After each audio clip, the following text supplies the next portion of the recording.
Astronaut Rusty Schweickart joined NASA in 1963. He piloted Apollo 9, logging over 241 hours in space. Schweickart tested the life support packs used on the moon during a 46-minute spacewalk. He was backup commander of the first Skylab mission.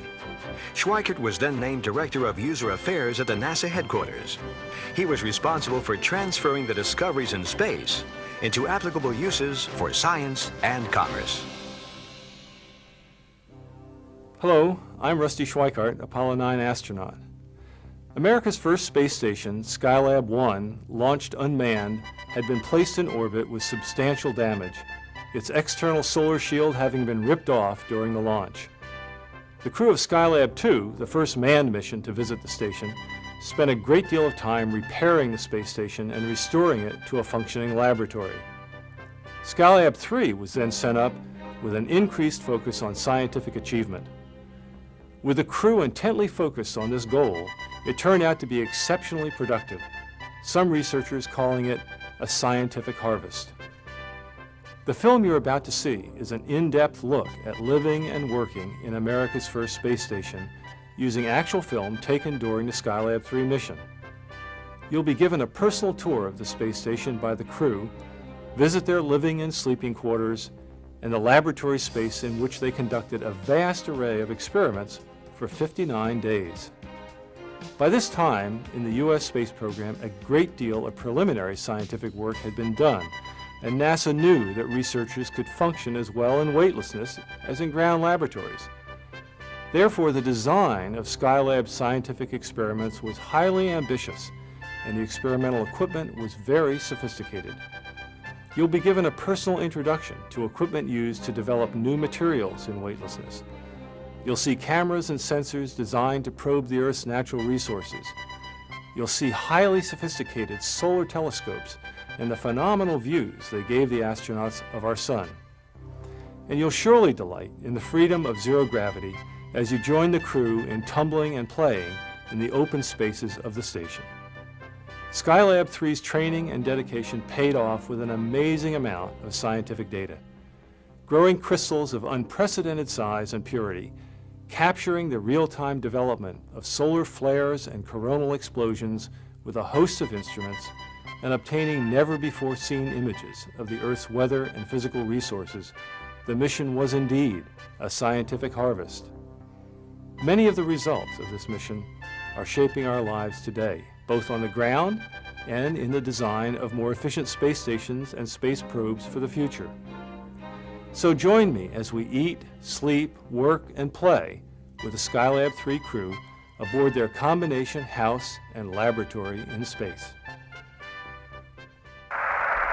Okay, Story, I'm hanging out here. I've done the work at the BC on the ATM, and I'm hanging out on the side here by this box you wanted me to look over.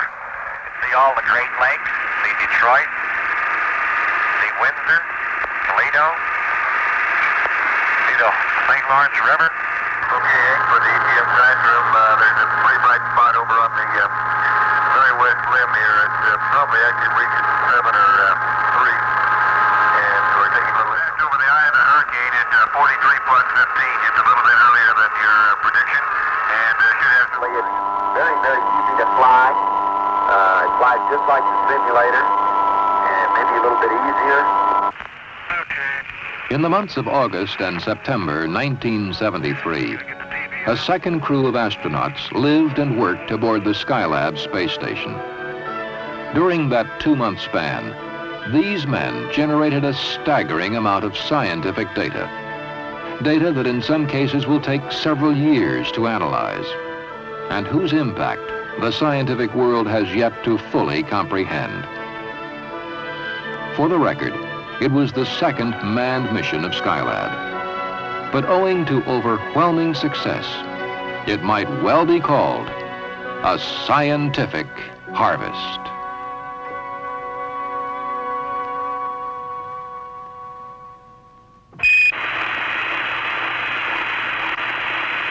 July 28, 1973. Skylab, with well over 1,000 Earth revolutions, begins its 75th day in orbit. Except for ground solar observations, its systems have been mostly silent for more than a month, having been powered down when its first tenants departed. Today, the slumbering space station will again be brought to life when the second crew arrives for an extended stay. Their journey will begin at Kennedy Space Center, Launch Complex 39, embarkation point for most of space history. Transportation for the flight is the two-stage Saturn 1B, which is well along in the pre-dawn countdown. Who's calling? Hydraulic pressure coming up on fin 2. All right, stand by. In nearby launch control, the vigil is centered in firing room 3.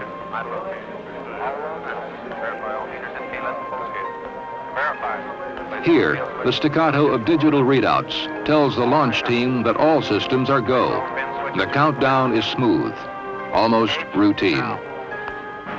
For the crew, the lectures, the briefings, the simulations, almost 2 years of intensive training is behind them. Today, they begin the real thing. Navy Captain Alan Bean, senior member of the crew, is Skylab commander. In November 1969, as lunar module pilot of Apollo 12, he walked on the moon. The science astronaut and civilian member is Owen Garriott. He brings to this mission a well-rounded background in science and engineering.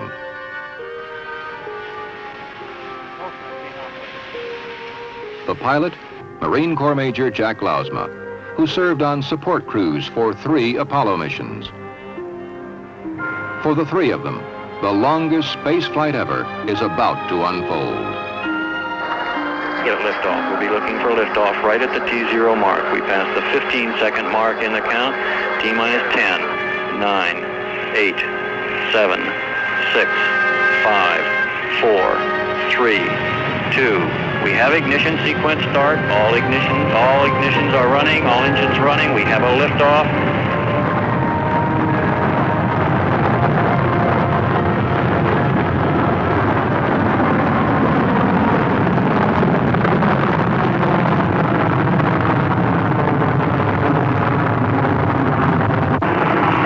Second man crew has cleared the tower.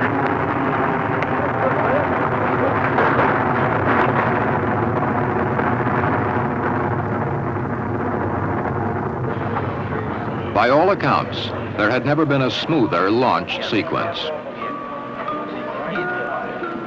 Rendezvous occurred just off the U.S. Pacific coast, almost 8 hours following liftoff.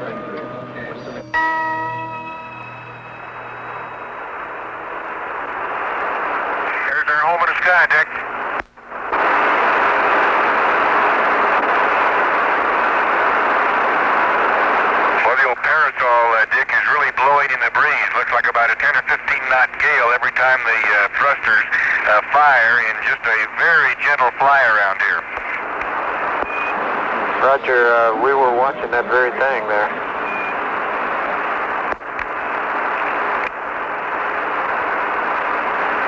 Al thinks he'll probably knock off the fly around at this point to avoid blowing that parasol away. Skylab Houston, we've taken a look at both the CSM and the Swiss. They both look good. So go for docking. We're about a minute and a half from LOS. Roger.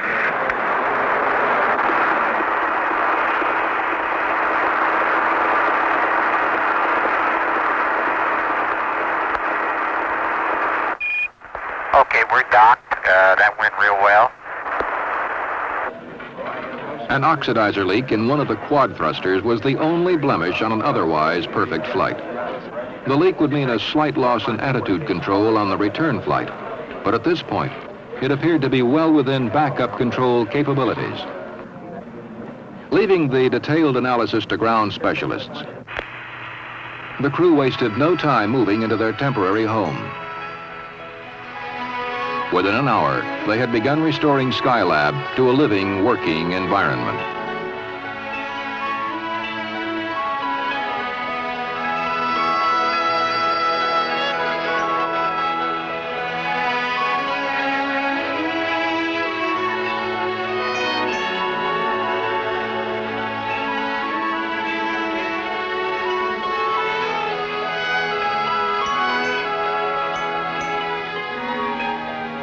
Activation consumed the better part of the first week because not everything went according to plan. I closed the circuit breaker on that beauty and it popped open. And so then I turned the switch off and closed the circuit breaker, then turned the switch back on and the circuit breaker popped open again. So something's wrong with Mole Shift B secondary fan.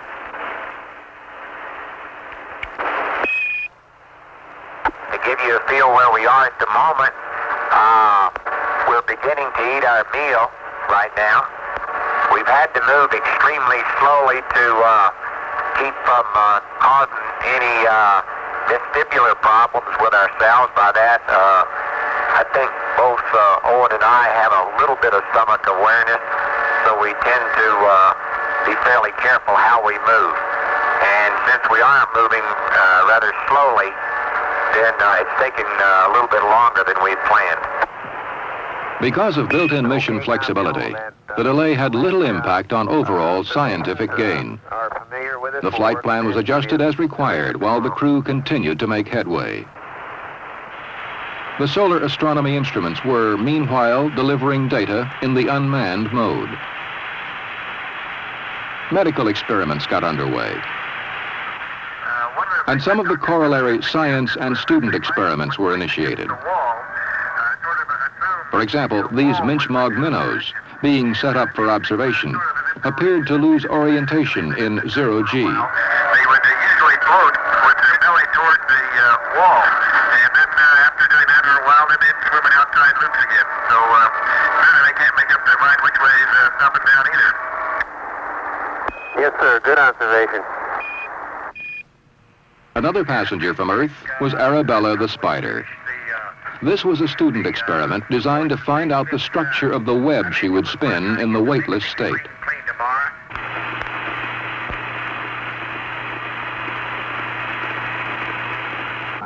On mission day 6, a second quad thruster indicated failure. Even so, command module control was still adequate for the return flight. However, the uncertainty of additional failure prompted an urgent decision. Hey, Al, this is Chris Kraft. Go ahead, Chris. As far as the RCS system is concerned, we really can't determine at this particular moment whether we have a generic problem or whether we have some two unique problems with these quads. Now, just to be prudent, however, we have started the preparation of the vehicle at the Cape on a accelerated basis so that we would have a rescue vehicle available to us should that become necessary. Okay, now, I guess in concluding, I'd like to say that further that we're proceeding here with As if we're going to have a nominal mission. And if you feel like you need any further discussion on this thing, feel free to call us in any way which you want to. John, you just said the right words. We've been hoping you'd say that all day, ever since we found out that that was a true problem that we had with our quads this morning. And we agree 100% with what you just announced. Okay, so be it. So as a precaution, rescue plans were set in motion. Whether they would be carried out completely depended on assessment of the thruster problem, a problem that could now be fully explored. As the mission entered the second week, the crew stepped up the medical protocol, somewhat slighted up to now because of more pressing needs. We also have a way to measure our heart rate, and this reads out our heart rate, beats per minute, as we're pedaling. Of course, the harder you pedal, the harder your heart has to work, and the better it is for your cardiovascular heart system. While we're pedaling this bicycle during the medical experiment, our breath is analyzed in this metabolic analyzer so that our pulmonary system can be thoroughly evaluated during the period that we're up here. This is used in combination primarily with the lower body negative pressure experiment. The man slides in from the top here. He slides into his waist. Then we pump him down to semi-vacuum. That draws his blood from his head down a good measure of how well his cardiovascular system is performing over long term in space flight. Of course, that's one of the reasons we're here. The purpose of the rotating chair is to determine the response of the vestibular system to zero gravity. And we've been doing many experiments on this to see how the balance mechanism in the inner ear is affected by weightlessness. Food log. 80 yards, 4 salt packs, and 1 strawberry drink. Other medical data was compiled from an accurate reporting of the daily food and fluid intake. Body waste and food residue were weighed daily. And the wastes were either dried or frozen for return to Earth for analysis. The weight of each crewman was also checked daily, not by conventional scales, but by a device that electronically counts time of oscillations of the subject to determine mass. And blood samples were taken. The samples were frozen and later returned for post-flight analysis. Okay, rep to start, Jack. Tape motion is working. Let her fly, Al. Stand by for an auto cal at 3 seconds. Auto 1. The Earth Resources package was enabled. Auto cal. Its 6 remote sensing systems put into full operation. Well, I guess we're crossing the northern border of the U.S. right about now. Over Montana. The border over Montana, coming down through North Dakota and then Minnesota.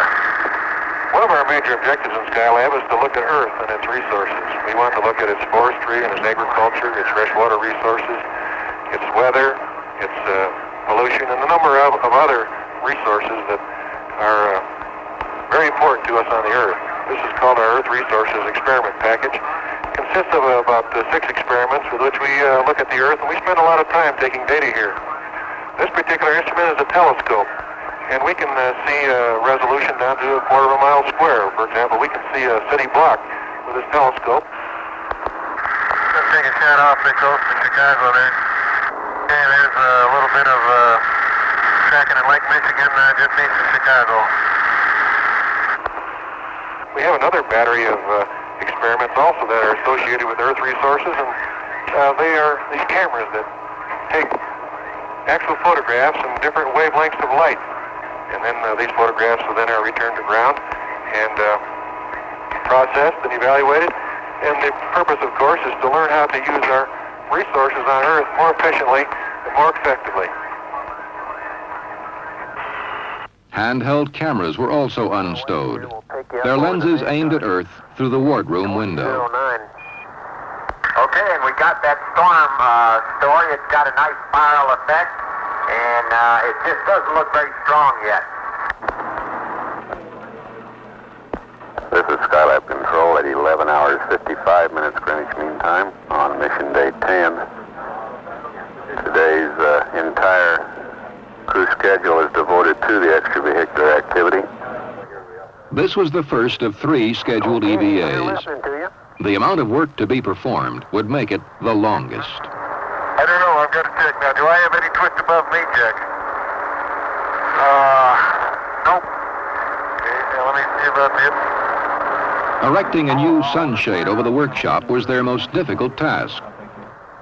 The parasol, deployed from inside by the first crew, had done an adequate job of thermal protection, but temperatures were still high in places, and too, the life of the parasol was questionable.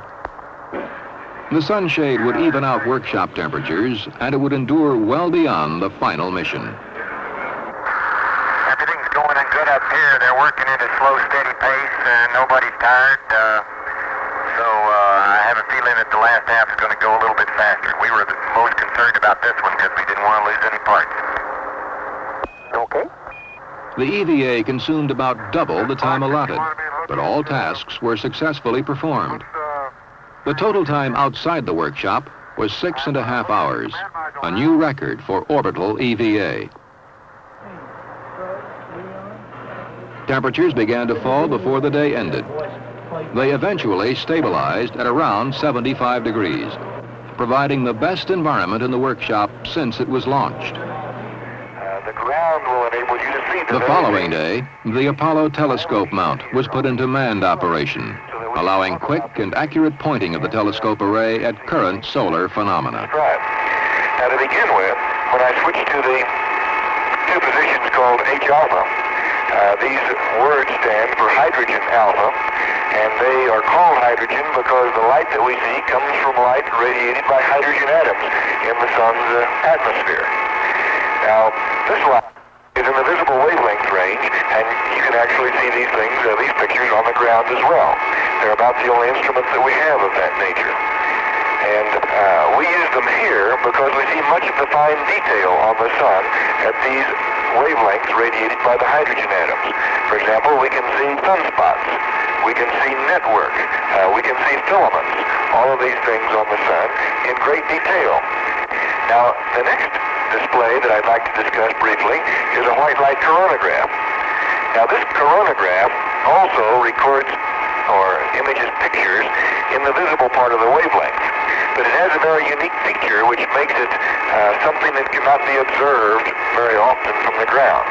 And this is, it has some occulting discs out in front of the telescope, so that the center of the image, the disk of the sun, is blotted out, and all we see is the very faint light coming in from the solar corona.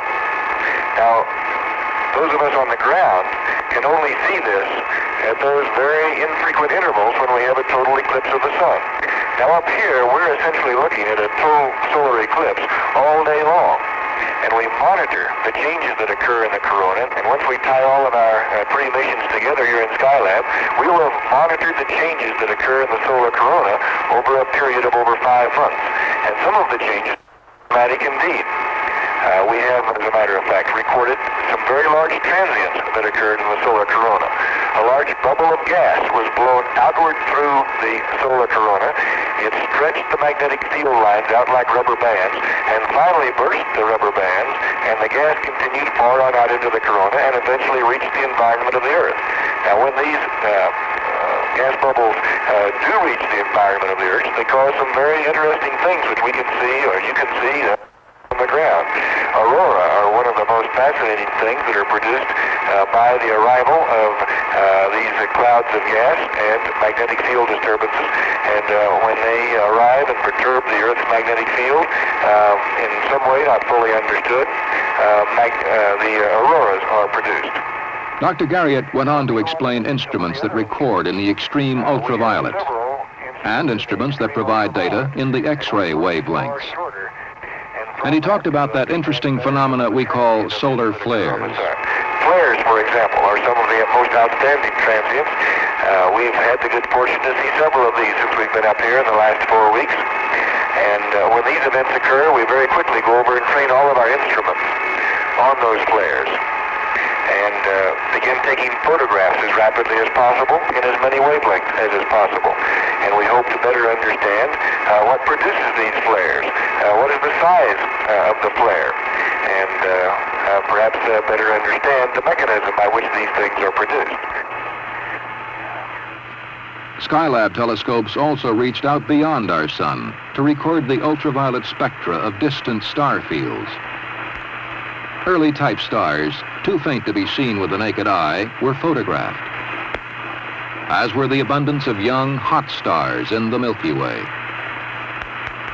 In conjunction with this experiment were 2 student investigations designed to obtain ultraviolet spectral data from known pulsars and quasars. In related stellar studies, other instruments were activated to provide a panoramic view and measure ultraviolet brightness of a large number of stars. Down here trying to get squared away to get some pictures. In evaluating the requirements for future manned space flights, high priority is placed on a machine that will allow an astronaut to move freely in space. Such a machine is the Astronaut Maneuvering Unit, here being flight tested by Alan Bean. Now he's going to fly around those ring lockers. Maneuvering unit is quite reliable, quite easy to fly. As you know, I believe this is me flying it here, and then Jack flew it some, and we wanted to ask Owen to fly it since he had gone through none of the training, and he got in there and flew it just as well as either of us with the minimum of training and just the on-the-job training up there. It kind of gave you a feeling that this sort of a maneuvering unit could be built where pre-flight training would be minimized and yet you could still do the job you wanted to do outside. A foot-controlled maneuvering unit was later tested, but in its present configuration, it got rather low marks in performance. Free maneuver. The future design that will shuttle astronauts between spacecraft or from spacecraft to satellite will likely be similar to the hand-operated model. In web building, Arabella was getting a handle on zero-G. Spider appeared to adapt relatively well to zero-G. As I recall, the first day or two, she was a little reluctant to do much of anything, but she then started spinning small webs in the corners and then attached a larger size web, similar to one that she's accustomed to spinning on the ground, to those smaller webs which were attached to the corners. And so she was able to improvise quite readily in the weightlessness of space. The adult minnows, meanwhile, were still confused about which way was up or down. But strangely enough, their children, recently hatched aboard Skylab, came into the world without ever having to adapt to zero-G. Okay, this is the CDR. We finished doing step 3. We're going to go back and do steps 1, 2, and then 1 again. Will body motions of crewmen affect attitude and control of a space vehicle? This question was put to the test in a series of crew vehicle disturbance runs. Okay, they just jumped off the wall, and you can see the excursion rather clearly on the ATM monitor. It was probably an arc minute or so. They're jumping back, and you can see the excursion up and down on the monitor quite clearly. A force measuring system, which senses loads applied to the workshop, is matched with concurrent control system data to find the answers. The tests will clear up many uncertainties about crew motion effects and will influence the design of spacecraft of tomorrow. Okay. Now let me reach over here and I'll make it parallel to the panel with a little bulb on it. The subject of attitude and control became a more immediate concern during the second scheduled EVA. Skylab's rate gyro system, which instructs the computer as to the amount of attitude drift, had a faulty gyro package. Jack Lausma would install a new one. Okay, Bruce, I'm down here looking at WCIE with all these connectors, and I just got the victim loose. And in a few minutes, the good Lord willing and the creek don't rise, we're going to have this hooked up. The package was installed and placed online. Within minutes, the results were in. And for the CDR and telemetry, the six-pack is looking good. The gyros are matching each other. Good news, and now I'm going to power up the CMG again. The EVA lasted 4.5 hours. All tasks were successfully performed. Early next day, the crew set a record for the longest manned spaceflight. They had already traveled 11.5 million miles. What's more, productivity was at an all-time high. They were now running well ahead of schedule and even requesting jobs to increase the daily workload. One such task was the behavior of bubbles in zero-G. And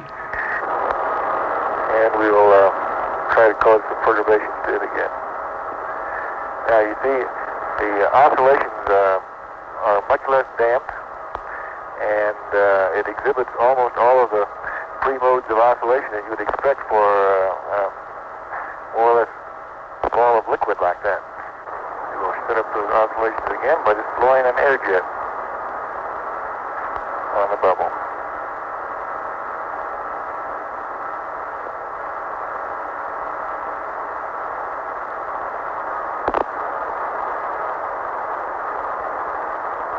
Okay, they're freely floating.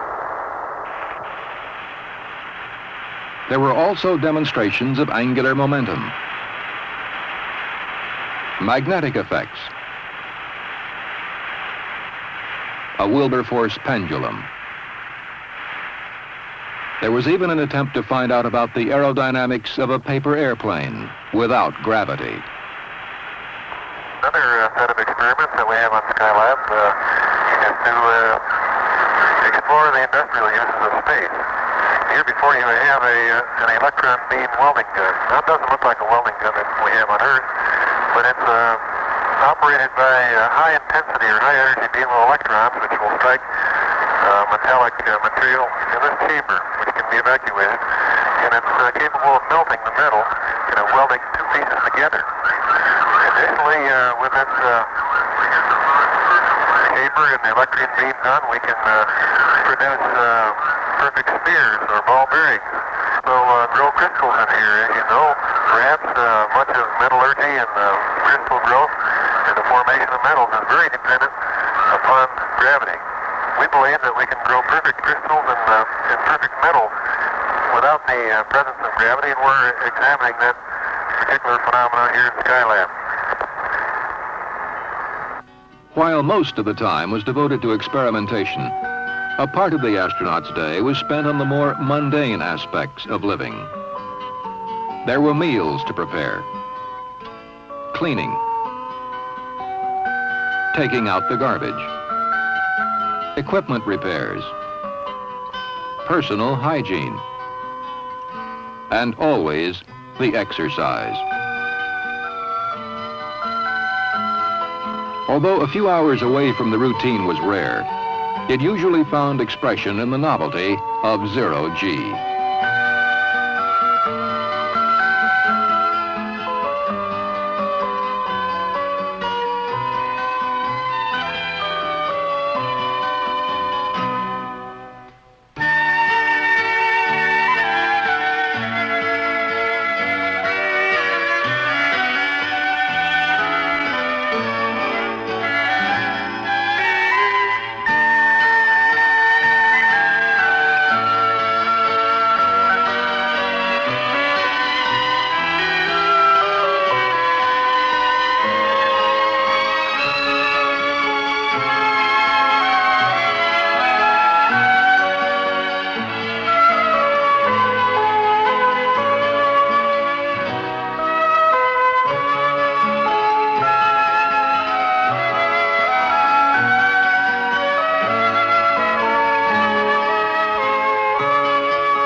By mid-September, it became apparent that the rescue mission would not be flown.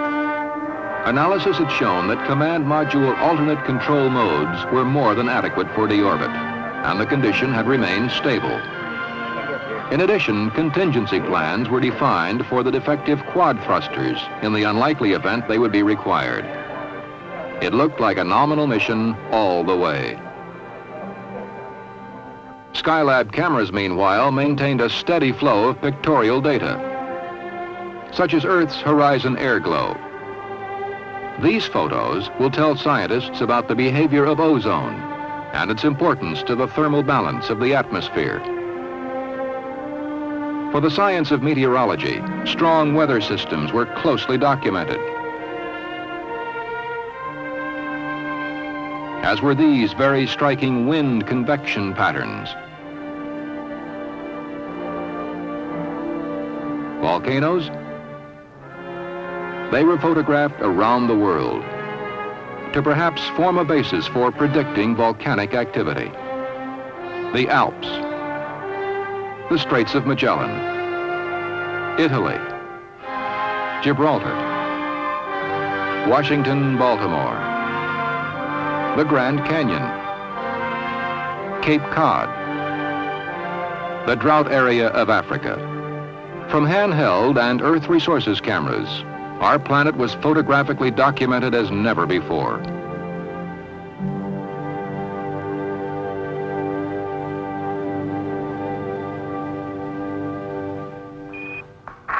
Just today we completed our last pass, as a matter of fact, and there are going to be literally thousands and thousands of films which will be developed and used to evaluate these techniques for the study of our crops, for the study of water resources, mineral deposits, and that sort of thing.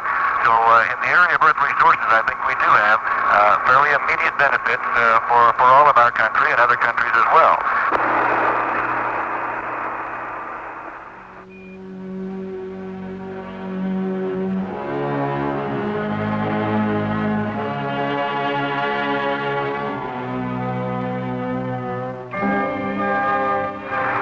Okay, Skylab, and we just went around the mocha here, and you guys are go for undocking. September 25th, mission day 60. And for this mission, time had about expired. Skylab, Houston, AOS Carnarvon, 7 minutes. We undocked on time. We're moving away. We indicated about 0.3 of a foot per second separation velocity. We're getting ready to run the RCS check.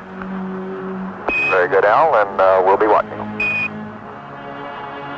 Seems like we're leaving home, Bob.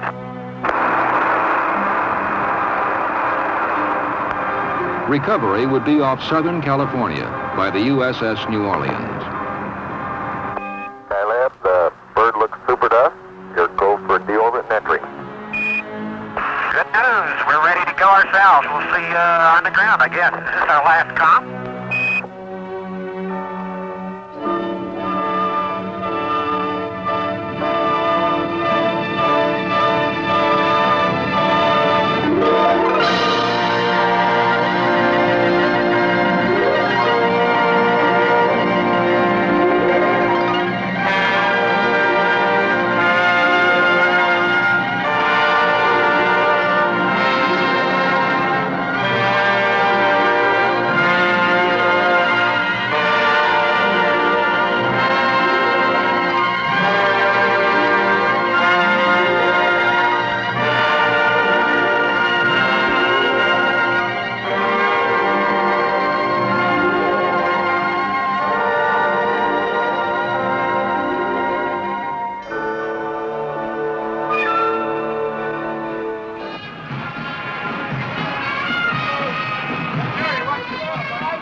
After 2 months and some 24 million miles, the scientific journey had ended. They were home, back in Earth's gravitational pull. Subjective feeling, I think, was one where your legs feel strong enough and it doesn't feel like it's too heavy to move your body around. But I think your lateral balance is sort of funny. We didn't seem to have much problem with wanting to pitch forward or backwards. It was mostly the sideways correction. It would take a couple of days for the crew to regain their steadiness, a normal part of the readaptive process. Many hours of medical tests would follow in which all data would be within normal limits. Long-term medical effects would take several weeks to analyze. But for now, they felt well. Their spirits were high, and they looked forward to home and family. I didn't know we had so many friends. I'm glad to see you all here today. Reunion took place at Houston's Ellington Air Force Base amid welcome home ceremonies. Just as they will for many months to come, the crew attempted to share some of their experiences. Experiences out of which a store of knowledge was gleaned that will shed new light on our troubled planet. And experiences that have served as a proving ground for the next Skylab mission and for our future course in space. Man is in space right now. He's in space to stay. He will always be in space in the future. So the business we're in at the moment right now is trying to develop the abilities to carry out these explorations and advancements that are sure to come. It may not be 5 years from now, or 10, or 15, but if we could all return to the Earth 1,000 years from now, we'd find that there are many people here, but there are people that have gone from this Earth to the other planets of the solar system, and perhaps even the other stars. We've embarked upon a most fantastic journey, and it will never end.